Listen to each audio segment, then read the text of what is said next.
Group behind me. This group isn't too bad either. Very nice. Nice to be with you. Beautiful, right? Beautiful. Thank you very much. And thank you all for being here to support one of the most important pieces of legislation in the history of our country. And that's everybody saying that, virtually everybody. The one big, beautiful bill to secure our borders, turbocharge our economy, and bring back the American dream. That's what's happening, too. It's met with tremendous approval and reception. And when we were thinking about doing it, we were going to break it down into 3, 4, 5, 6, or even 7 bills. And I said, let's make it one big, beautiful bill, Mike, right?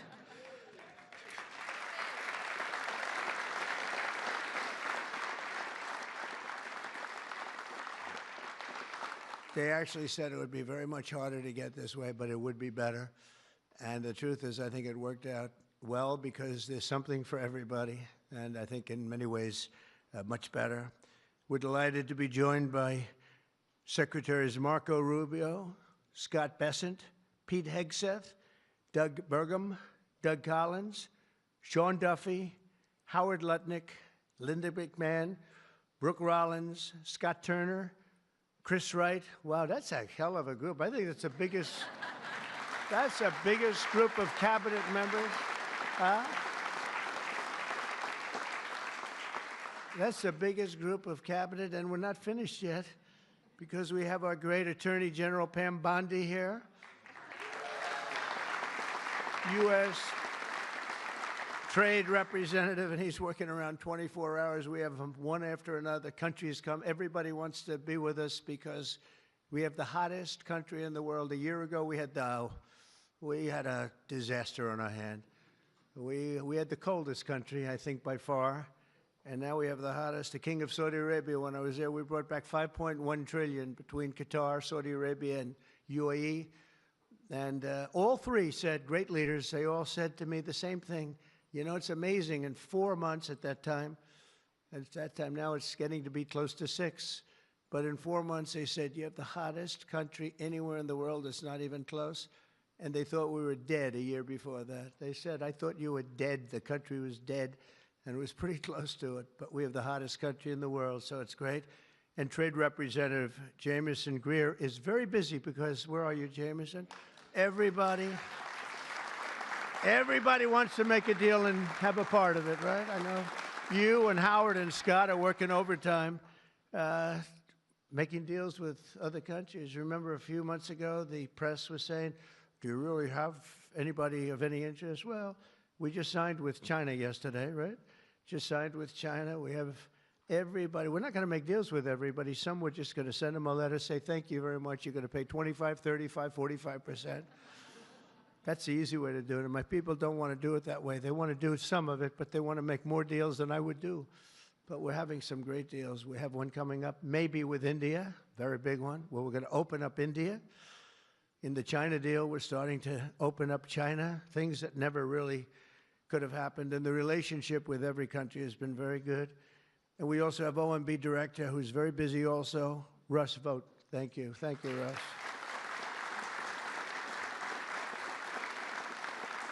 And also, I want to give a very special thank you. This is a hell of a group we have here. This is amazing, the quality of people. But actually, I like these people and most of those people much better than the people I just named, okay?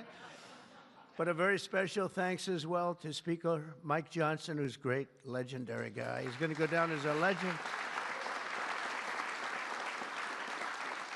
A great friend of mine, a fantastic Senator, Roger Marshall, wherever you may be. Roger, thank you very much. Thank you. Bernie Moreno, great win Bernie had in Ohio. Bernie, great win. That was a tough race. They said that was not winnable, and he won by about 5 points, so that was pretty good. So much for not winnable. Mike Lee is here. Mike, hi, Mike. Thank you, Mike. Tim Sheehy, another tremendous win. Way to go, Tim. Young, handsome. That was another race that wasn't supposed to be able to be won. They said, well, we have a very young, handsome guy. I said, does that matter? Looks don't matter, do they, Mike? Looks. Anyway, great. Great job. You can't help it. You can't help it. Great. That was a great race, along with Representatives Paul Gosar, Greg Murphy, Tom Kaine, Jen Kiggins, Rob Bresnahan, who's a, where is Rob? Stand up, Rob. Let me see you. Good. He's done a fantastic job. And Ryan McKenzie. Thank you, Ryan. Thank you all. That's great. It's a big group of people. We're here this afternoon to share the stories of an incredible group of patriots from across the nation whose future we are defending with the One Big Beautiful Bill. This is the ultimate codification of our agenda to, very simply, a phrase that's been used pretty well by me over the last 10 years, but maybe even before that, make America great again. Very simple, make America great again. When Joe Biden used to get up and say, we will stop this horrible MAGA. We're going to stop MAGA.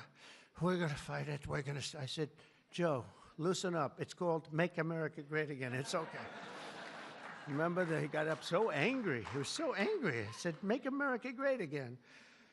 But we'll deliver a record tax cut, a record spending cut, a record investment in border security. We've done so well on the border. You know, last month, we had 0 people that crossed the border. 0.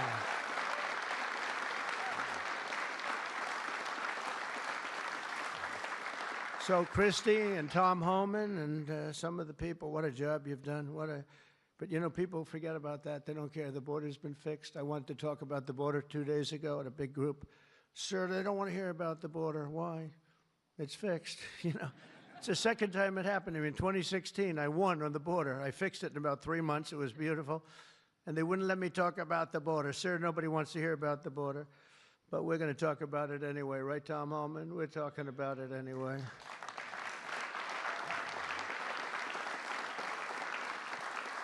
So we have a big number of dollars that's coming here because we want to keep it that way, and we want to keep it fixed, and a record number of deportations. We're bringing criminals out by the thousands. Nobody can even imagine. They let people in that were murderers, 11,888 murderers, gang members, people from mental institutions and insane asylum. You know what that is? That's insane asylum. That's a mental institution on steroids.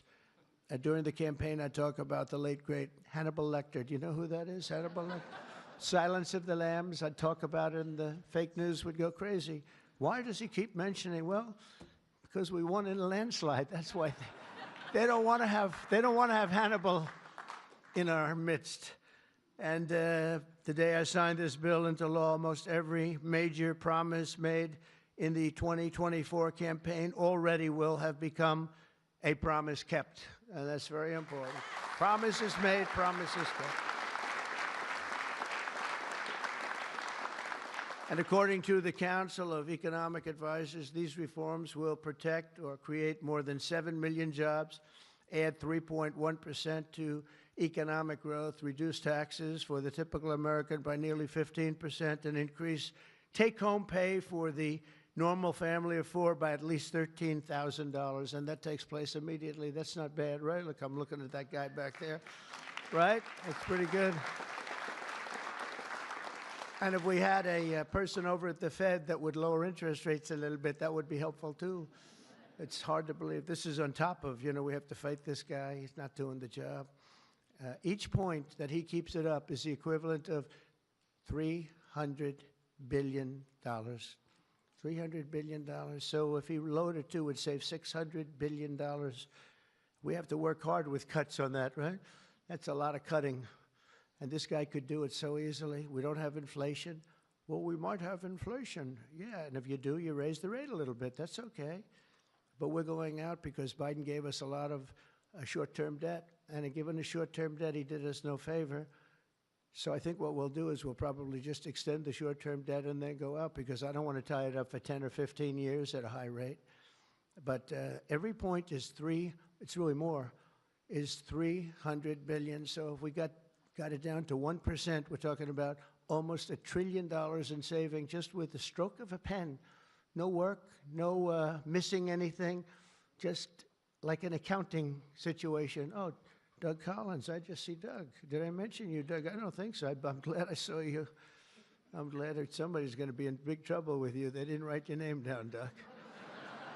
Somebody's in big, somebody's in, I got you. So we think of that, though. We save, and all you have to do, it's so simple. I'm explaining to this guy, and Biden extended him. That wasn't good. I'm explaining to him, you can do so much for our country. You could save $1 trillion just with a stroke of a pen. Just a little, the utterance of a sentence that we're going to be cutting. It's a shame. It's a shame. We're one of the highest. We should be the lowest. You know, with the United States of America, we'd have money coming in like at levels that they have never seen. I got a call the other day from the people in Congress because we're doing our bill. I didn't even tell you this, Mike, and they called. They said, there's something wrong with the numbers, sir. I said, what's wrong? I don't know. They're not balancing out. There's something really wrong. I said, is that a good thing or a bad thing? Well, we don't know. I said, what's the problem? We're taking in much more money than we have scheduled. I said, so far that sounds good. They said, how much is it? About $80 billion. I said, do me a favor, check the tariff line. They called me back an hour later. Sir, we've taken in $88 billion in tariffs. Isn't that a beautiful thing? $88 billion. I thought I'd tell these little stories. Go off script and tell these little stories, Scott, right? Because it does make it a little more interesting, although my speechwriters have just gotten every award in the book. Vince, where are you, Vince? Good. Where are we? Where's Ross? He's gotten all these awards, and I'm going off the record all the time. Where is he? He didn't show up to the speech. He wrote the speech. He didn't show. Well, that means he has confidence in me.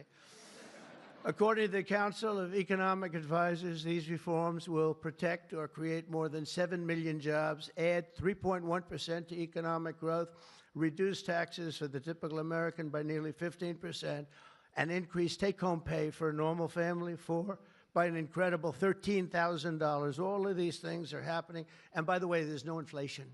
All of the numbers I gave you, all of the money that's coming in, and maybe more importantly than the billions of dollars we're taking in with tariffs is the fact that we've got hundreds of plants going up all over the United States that never would have been here. I was with Howard and Scott and Texas Instruments the other day, and the head of Texas Instruments, they're going to spend $60 billion in the United States. And he said, sir, please don't do it to me. And I looked at him, I knew exactly what he meant. He said, you mean tariffs, right? He said, that's right. If you ever get rid of those tariffs, you've cost me a fortune. They're all coming in because they don't want to pay the tariffs, and they're coming in at levels. And it only works for the United States because it doesn't work for other countries, but it works for us. We have a record investment. We have records and everything. And when these places open up, that's bigger than the $15 trillion that I'm talking about. You know, you don't see it right away.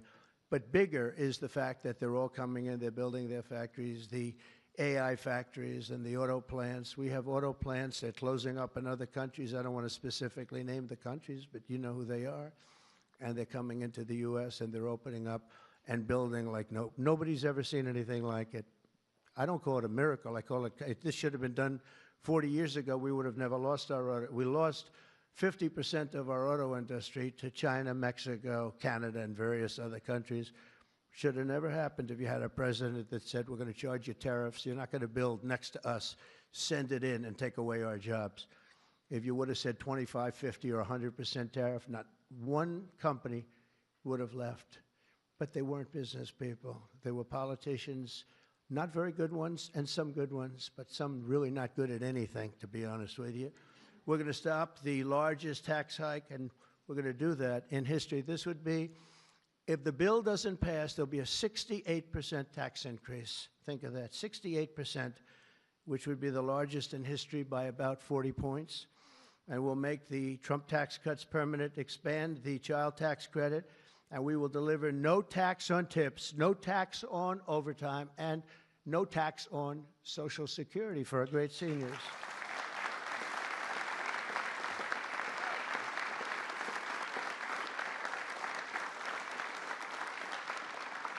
Among the countless citizens who will benefit from these tax cuts is Malachi Krzyzewski, a devoted mom and DoorDash driver from Ripon, Wisconsin, who uses her tip income to support her son. Just think of that, no tax on tips. And it was a very Big problem. I was at a dinner in my beautiful building in Las Vegas, and unrelated to this, and I said, what's going on?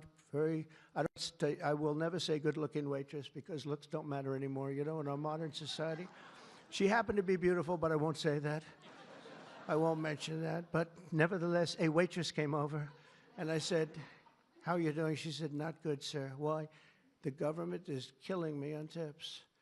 And she looked at me, she said, sir, there should be no tax on tips. I said, say it again. There should be no tax on tips. I said, that's the coolest thing I've ever heard. I walked outside, the press was there, as always, waiting for something bad to happen, hundreds of them. I said, ladies and gentlemen, please announce tonight there will be no tax on tips. And a legend was made. We won Nevada by so much. Republicans don't win Nevada. We won Nevada. So I want to thank that young, beautiful waitress. Thank you very much.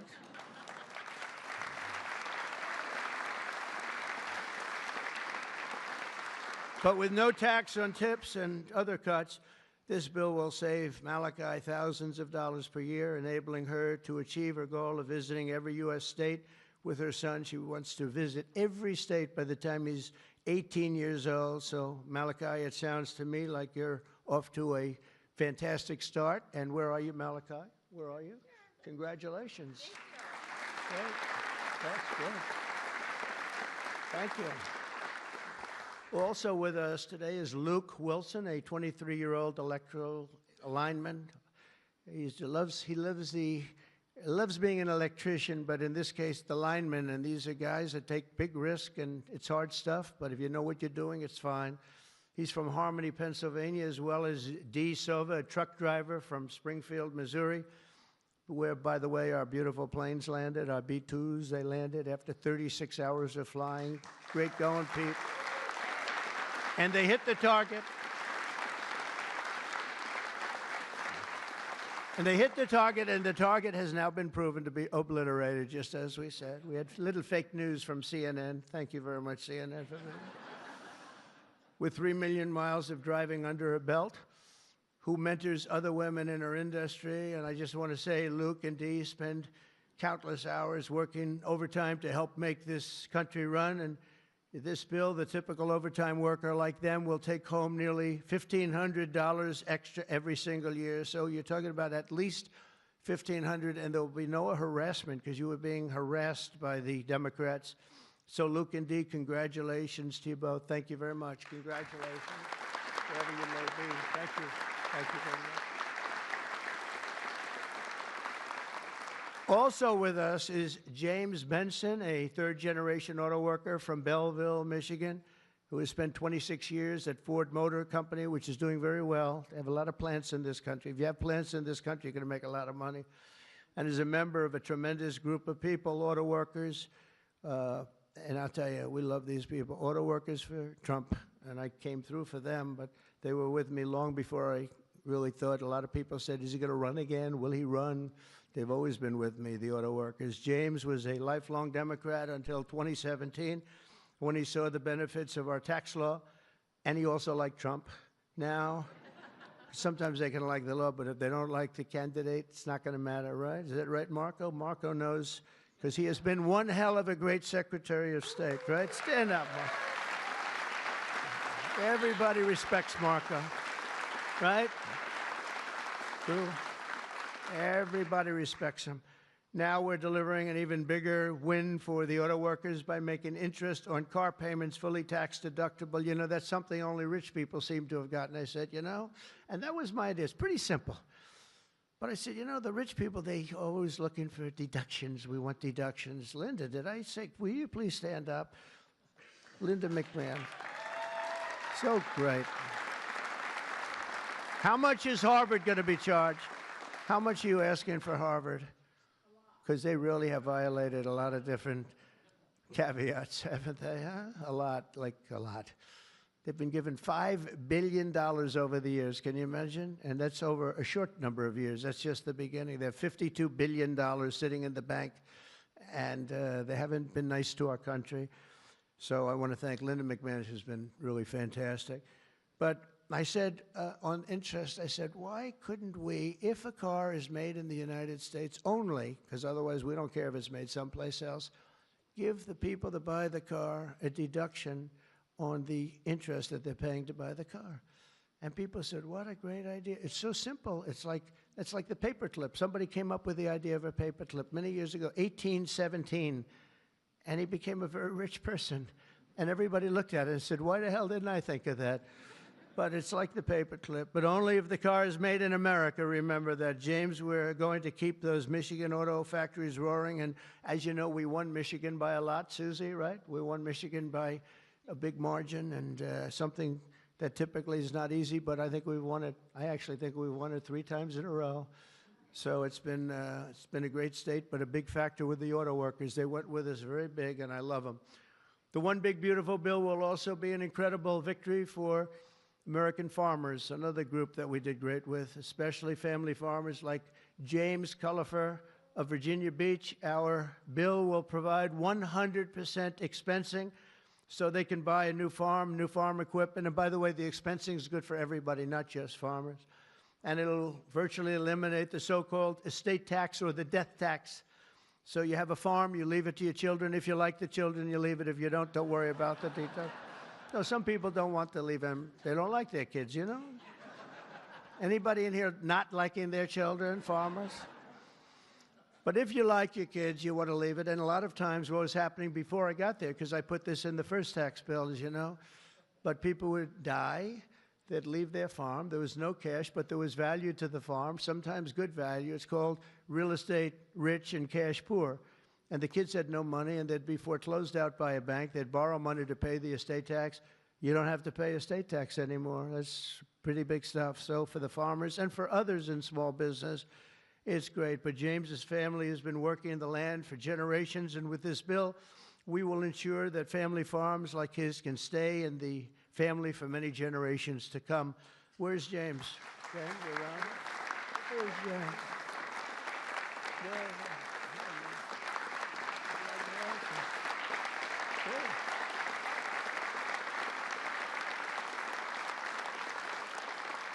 That's great. And you know what I mean, James, right? People pass away, they love their kids or whoever they're leaving, but they love their kids especially. And you won't have the family farmer anymore the long time because they were losing them to the banks, and they were losing them at record numbers. Not going to happen anymore. There's no tax. We're also going to empower American parents by expanding opportunity scholarships to provide school choice. School choice is a big deal.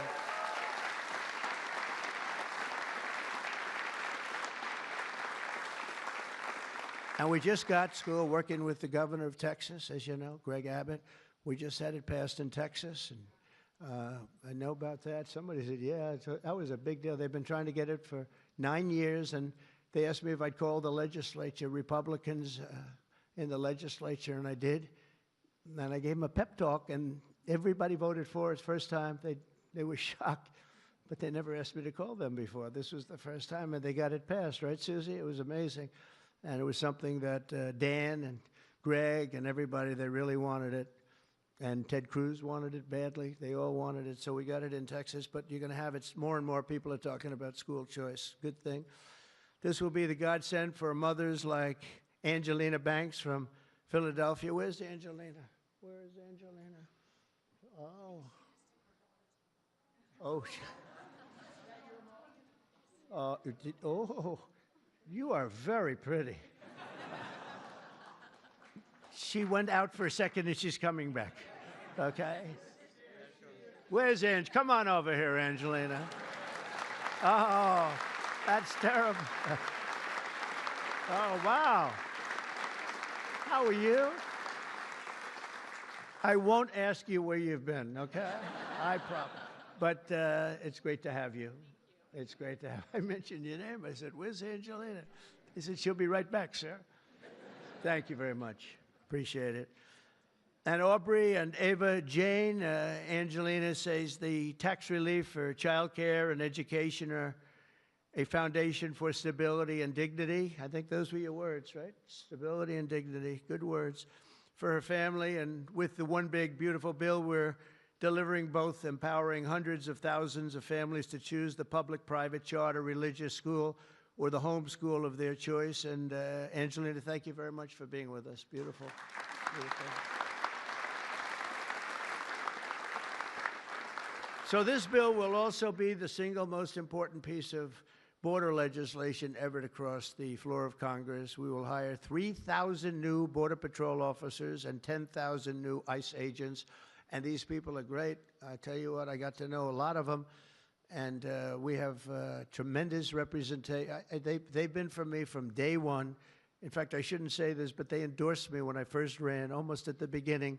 And they weren't sure if they were allowed to endorse me. And they said, we don't care, we're endorsing you. But they were great, and they've been my friends ever since. But think of that. So we're going to hire 3,000 new Border Patrol officers, 10,000 new ICE agents. And, you know, these ICE guys, they go into war zones, and they're tough, and they love our country.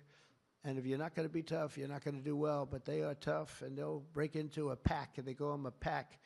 Some of these packs come out of the jails of Venezuela. They come from places that you don't want to know about. They're gang members that have been all sent in here through Biden's open door stupid policy. The dumbest policy, I think, well, we have a lot of dumb policies, but the worst, I think, is open borders, where anybody comes into our country totally unvetted, totally unchecked.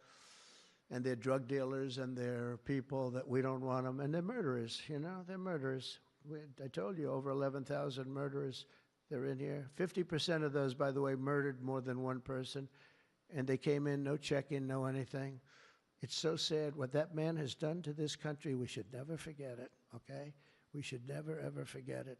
With that whole group of people, I don't even think it was him. He didn't believe in open borders. He didn't believe in men playing in women's sports or transgender for everybody.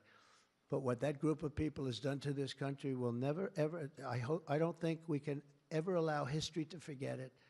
What they've done to us is so sad.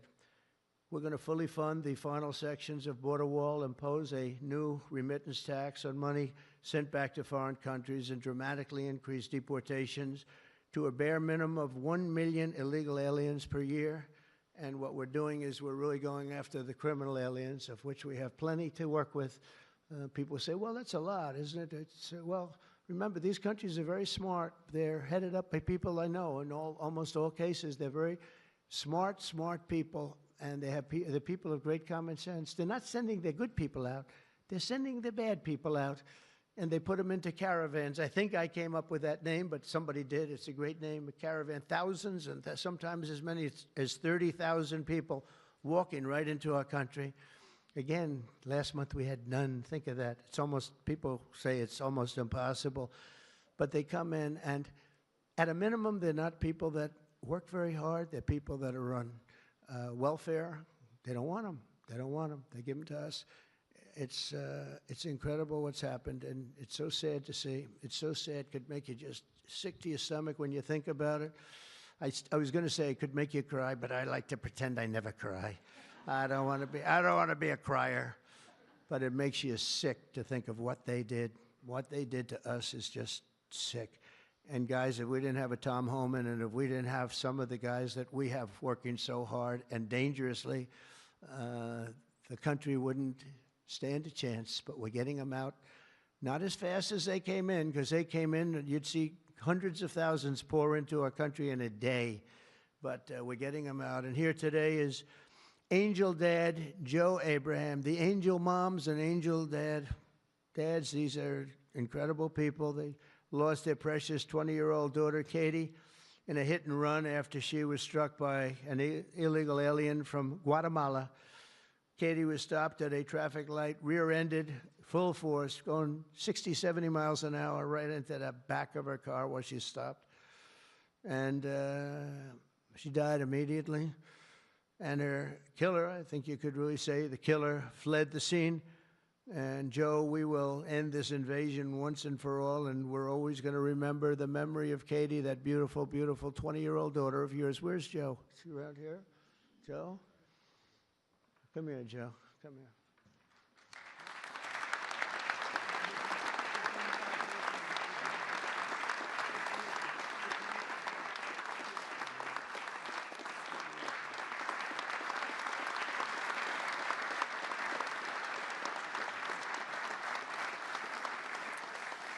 Ah, boy, oh, boy, oh, boy.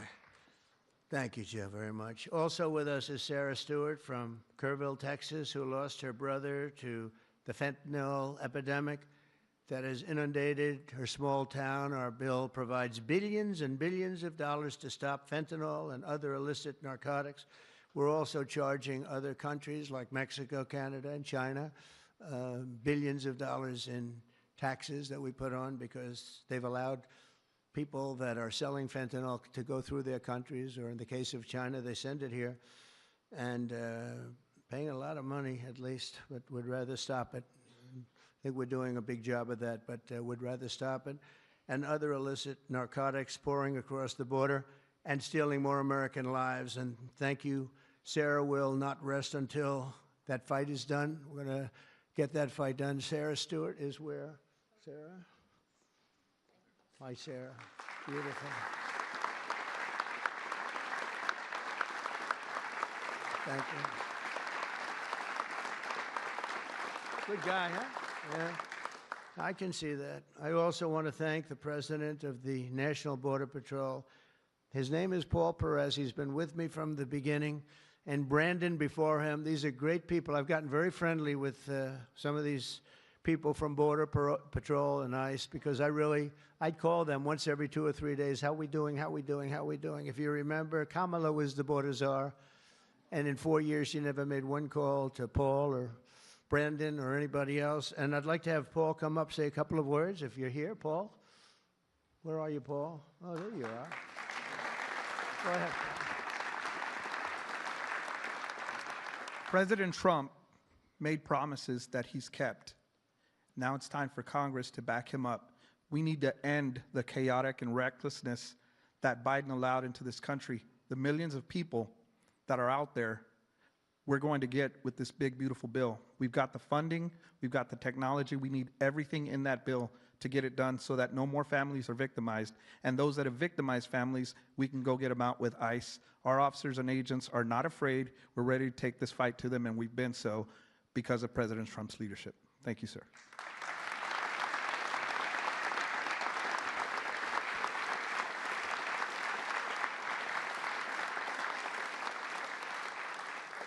He's been a great friend of the country. He really has, and he's worked with Tom Homan and Christie and all the people that work so hard. They have been incredible. And, you know, I wasn't going to do this, but I see Tom Homan is sitting there, and, you know, I have to call him up. Look at that. I don't call up the Speaker of the House. I don't call up Marco or Peter or anyone.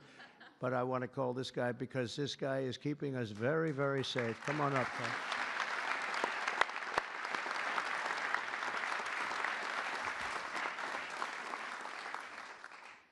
Well, look, I think this issue of the big, beautiful bill should be nonpartisan. I don't know what the hell's the matter with everybody up in Congress? People are dying every day. ICE is arresting 3 times as many criminals that the Biden administration did. We're taking public safety threats and national security threats off the street every single day. But we got over 600,000 illegal aliens with criminal histories walking the streets of this country. We got less than 5,000 deportation officers. This should be a no-brainer. The more resources we get, if we get this bill passed, we got more agents on the road. We buy more beds, we get more transportation flights. More agents means more bad guys arrested, taken off the streets of this country every single day. Every day we arrest a public safety threat or national security threat, this makes this country much safer. Who the hell would be against that? And I get irritated, I get pissed off because I'm sick of meeting angel moms and dads. You want to talk about family separation? They buried their children. So I've done this since 1984.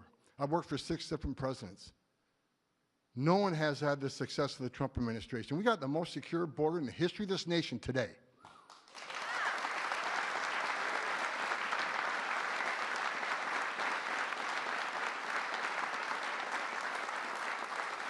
But we need more border wall.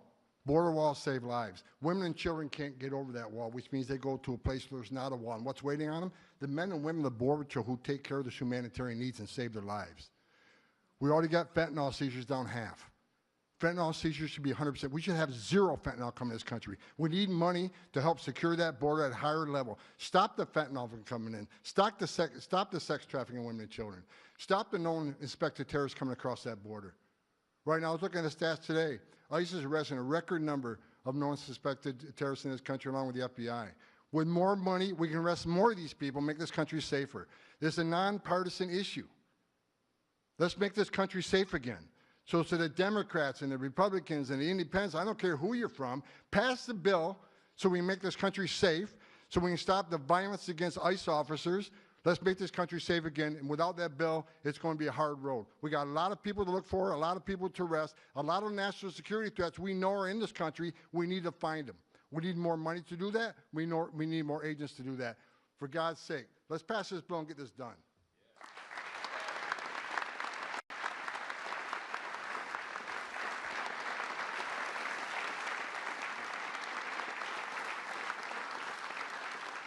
He got so angry he didn't even shake my hand or look at me. Just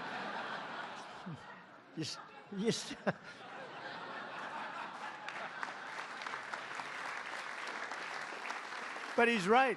He's right. And we have no money for the border if we don't pass this bill. We have virtually nothing. And so we're going to get it done for you, Tom, and for all of the people that have worked with you. It's been amazing, the job you've done. And just in finishing, look, this is the largest tax cut in the history of our country. They want to give you, the Democrats want to give you the biggest tax increase in the history of our country. They have things, whether it's border or economic development or no tax on tips and Social Security and no tax on overtime and all these different things. There are hundreds of things here. It's so good. And we're going to also cut costs. We're cutting $1.7 trillion in this bill, and you're not going to feel any of it. And your Medicaid is left alone. It's left the same. Your Medicare and your Social Security are strengthened. We're not cutting. The Democrats are going to destroy all three of them because it's not sustainable. They'll end up cutting your Medicare, Medicaid in half. So we're going to do a real job. It's so important. So if you can, call your senators, call your congressmen. We have to get the vote. I want to thank you. You have been unbelievable, Mr. Speaker. You have worked round the clock for months,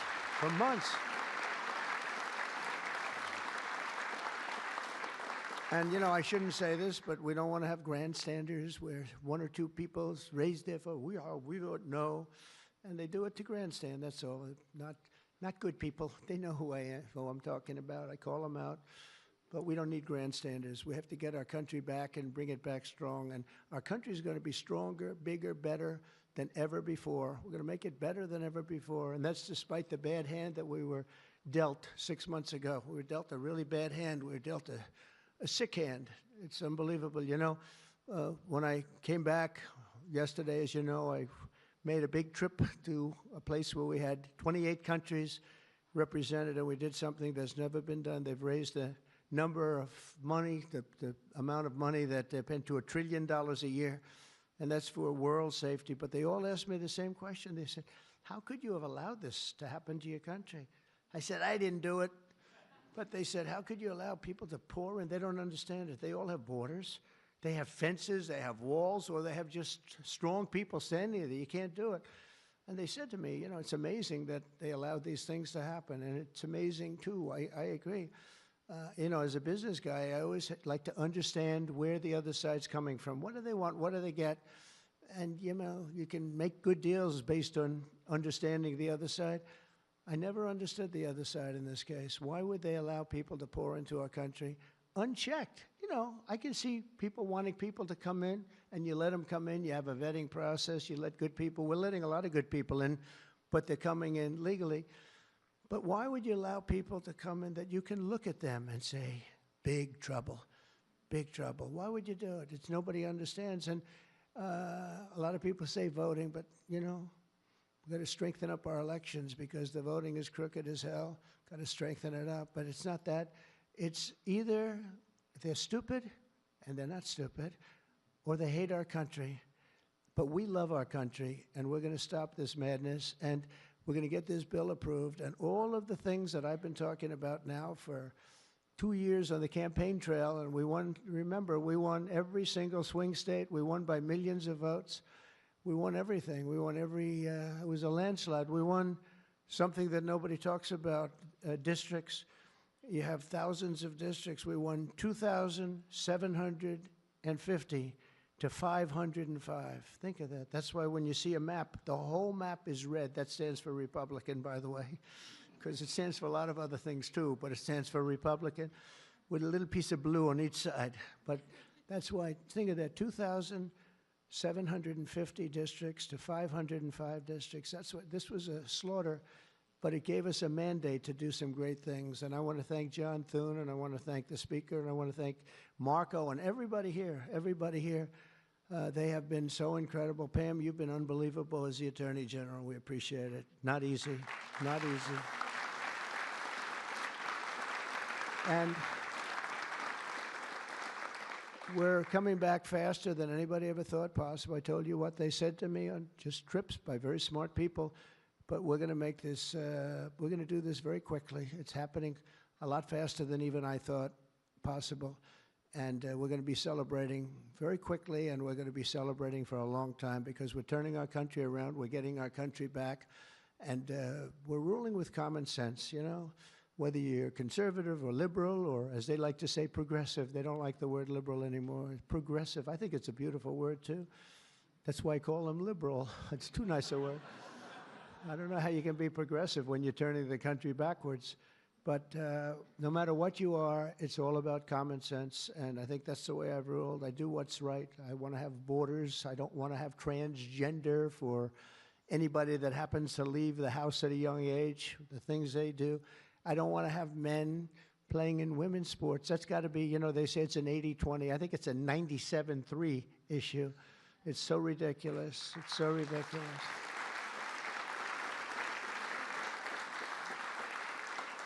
There was a long-distance race the other day, or at least reasonably recently, and they had a top man and they had top women, but it was a women's race, and the man entered. He happened to be transitioned. Isn't that lovely?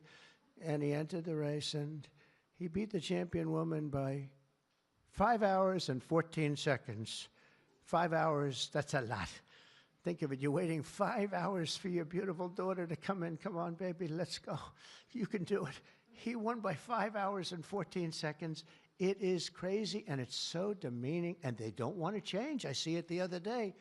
Guys like Schumer, our great Palestinian senator, this guy, no, he's changed. He used to like Jewish people. Now he's totally against Jewish people. It's the most incredible transformation I think I've ever seen. But who would allow this to happen? In other sports, the same thing. Try the weightlifting numbers someday. You want to see some big differences. In a million years, the women will never catch these numbers. It's not going to happen. And it's very demeaning to women, and I don't like it when it's demeaning to women. So we're turning the country around fast. We love you all. Thank you very much, and good luck. Thank you. Thank you.